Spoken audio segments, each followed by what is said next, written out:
Welcome back to my YouTube channel Finance Learning. आज हामीले bond valuation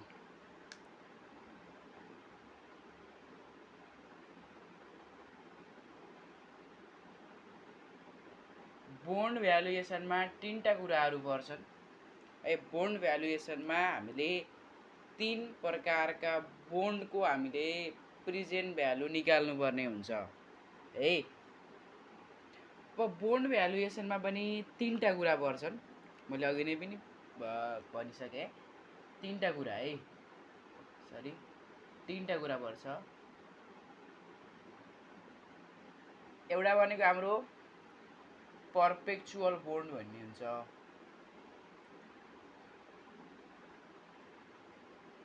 perpetual bond एउटा zero coupon bond भन्छ, जसलाई डिस्काउन्ट बोन्ड पनि भनिन्छ है।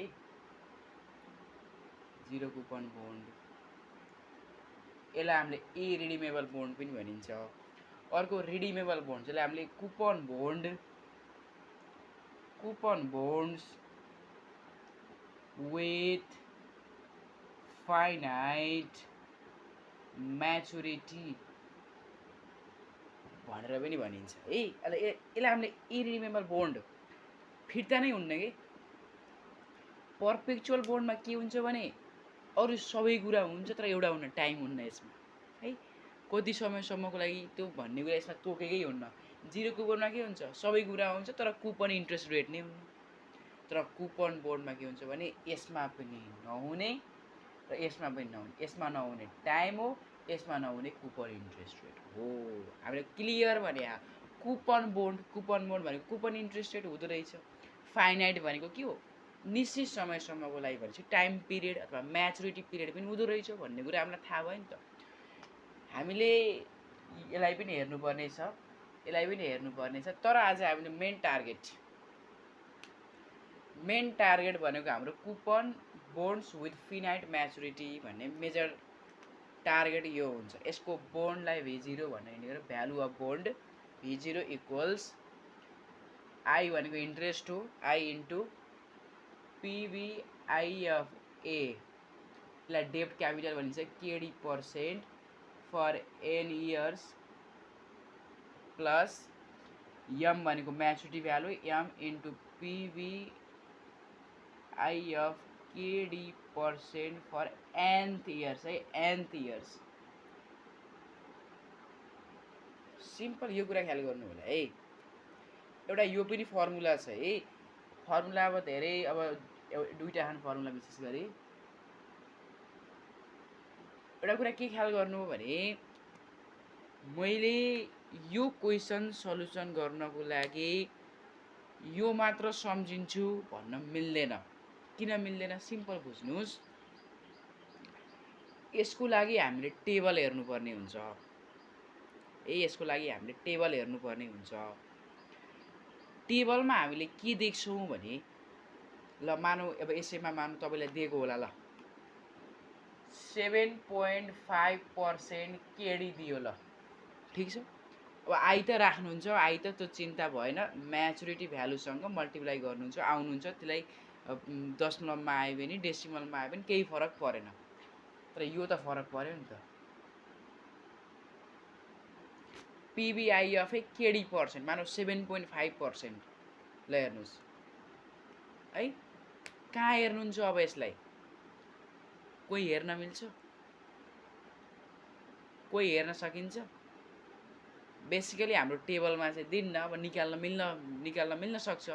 तर टेबलमा त दिएको हुन्न नि त। अब इक्जाममा यस्तो क्वेसन आउन्न भन्ने त भन्न सकिन्न। त्यही भएर अब यो बेस्ट फेरि छोटो कुन बेलामा छोटो हुन्छ भने यदि हाम्रो यन वर्ष भनेको पनि कहिलेकाहीँ फेरि त्यो पनि डेसिमलमा दिन सक्छ। यदि यन र केडी भनेको वर्षमा दिएको के अरे यो डेसिमलमा दिएको छैन भने यो फर्मुला लगाउन उत्तम छ कि छोटो समयमा आइहाल्छ। किनभने हामीले सबै कुरा छोटो तरिकाले गर्ने हो नि त। फाइनान्स भन्दा बित्तिकै हरेक कुरा सर्टकट तरिकाले गर्ने हो, छोटो तरिकाले गर्ने हो। अर्को तरिकाले गर्ने हो भने फर्मुला मेथडबाट थोरै लामो हुन सक्छ। त्यही भएर चाहिँ हामीले फाइनेन्स भन्दा बित्तिकै हामीले आफूलाई इजी तरिकाले चाहिँ सल्भ गर्ने हो नि त। त्यही भएर यो क्वेसनबाट सल्भ गर्ने हो भने पनि राम्रै हुन्छ। यदि मैले भने यन र केडी भनेको डेसिबलमा दिएको छैन भने हो, र डेसिबलमा दियो भने गर्ने कि फेरि आउन्न भने त भन्न सकिन्न। क्वेसन सल्युसन त्यो पनि म सिकाउँछु है।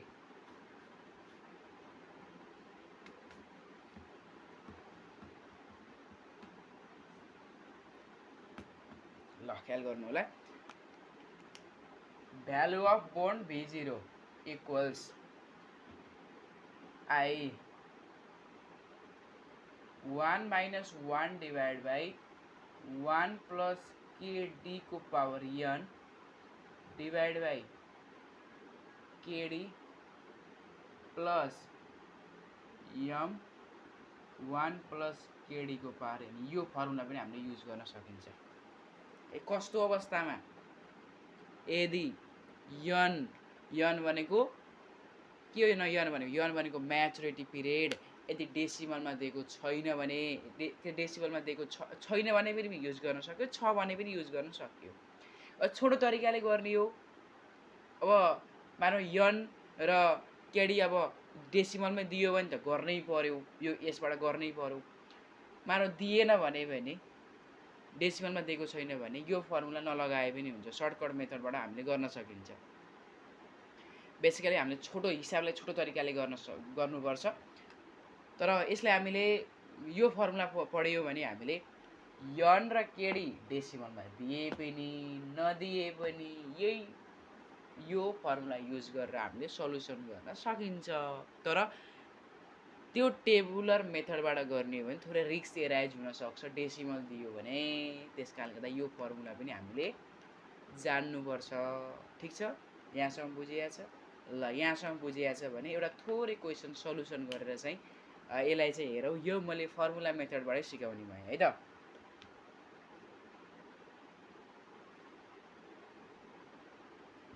अब सरी, यहाँ value of coupon bond with म्याचुरिटीसँग सम्बन्धित केही क्वेसन्सहरू दिएको छ। मैले यही क्वेसनलाई कपी गरेँ। Value of stock V0 equals I divide by 1 minus 1 divide by 1 plus KD को power n divide by KD plus m 1 plus KD को पावर n। यति कुरा बुझ्नु पर्ला। अब हामीलाई इन्ट्रेस्ट चाहियो है। क्वेसन पढ्ने। सपोज कामना सेवा विकास bank limited issued 9% coupon bonds. Coupon भन्छ, कुपन रेट भन्छ, कुपन इन्ट्रेस्ट रेट भन्छ भने त्यो आई हो है। ख्याल गर्ने। द पार value of the bond is ₹1000। जहिले पनि के हुन्छ भने सम्झे नि, आई भनेको के हुन्छ अरे? पार भ्यालु इन्टु त्यहाँ रेट दिएको हुन्छ। यो पार भ्यालु नदिए पनि केही फरक पर्दैन, किनभने जहिले पनि 1000 को हुन्छ। इन्टु 9% भनेपछि कति भयो त? 90 रुपियाँ भयो नि। हो, यो 90 रुपियाँ हाम्रो के भयो त भन्छ नि? इन्ट्रेस्ट भयो कि। ल हेर्नुहोस्, इन्ट्रेस्ट भयो कि भएन? इन्ट्रेस्ट भयो कि भएन? भयो। हो, यसरी हामीले इन्ट्रेस्ट क्यालकुलेट गर्न सकिन्छ। यसरी 90 रुपियाँ आएको है भनेर देखाउन सकिन्छ है त। अन्त मैले अब यहाँ 90 रुपियाँ भनेर लेखिदिएँ भने केही फरक परेन। 90 रुपियाँ आयो अरे। 1 minus 1 divide by 1 plus KD भनेको के भन्छ? Required rate of return on the डेब्ट क्यापिटल। यहाँ दिएको हुन्छ है। यहाँ चाहिँ के भन्यो भने 10% दिएको छ। कति पर्सेन्ट दिएको छ? 10। पहिला डेसिमल मिलाउँदा 0.10 भयो। यसको म्याचुरिटी पिरियड 10 वर्षको लागि दिएको छ। यतै ख्याल गर्ने। केडी भनेको कति भयो? 0.10 भइहाल्यो, सक्यो। प्लस यम भनेको म्याचुरिटी भ्यालु भनेको, प्रिन्सिपल भ्यालु भनेको पार भ्यालु। जहिले पनि कति हुन्छ पार भ्यालु? ₹1000 हुन्छ। नजुकिने है। 1 प्लस केडी हामीलाई थाहा छ 0.10 को पावर 10। ठिक छ नि? यहाँसम्म कुनै समस्या छ? छैन। सल्भ हानौँ। 90 divide by 1 minus 1 divide by 1.10 को पावर 10 गरौँ है सिधै। म सिधै गरिदिन्छु। 1 प्लस 0.10 गर्दा कति हुन्छ? 1.10 हुन्छ। पावर 10 गर्दा कति भयो त? 2.5937 भयो। कति भयो अरे? 2.5937 डिभाइडेड बाई 0.10 भयो। मलाई यसलाई मैले एकैखेर सल्भ गरिदिन्छु है त 1.10 यता 2.5937 हो 1000 डिभाइड बाई 2.5937 गर्दा कति आयो त भन्छु भने 385.55 भयो है 385.55 आयो ओके सो 90 के गर्ने भने 1 माइनस 1 डिभाइड बाई 2.5937 गर्ने 2.59 केही गर्ने नि सिम्पल के गर्ने भने मैले बताइदिन्छु सुरुमा यो 1 डिभाइड बाई 2.5937 गर्दा कति आयो 0.3855 आउँछ है त्यसपछि यो 1 सित घटाइदिने 1 माइनस 0.3855 आउँछ यो घटाइदिने अनि यसमा जुन डिभाइड छ 0.10 यसले डिभाइड गरिदिने 6.145 आयो है इन्टु 6.145 प्लस 385.55 है त 90 इन्टु 6.145 553.05 प्लस 385.55 गर्दाखेरि value of stock V0 equals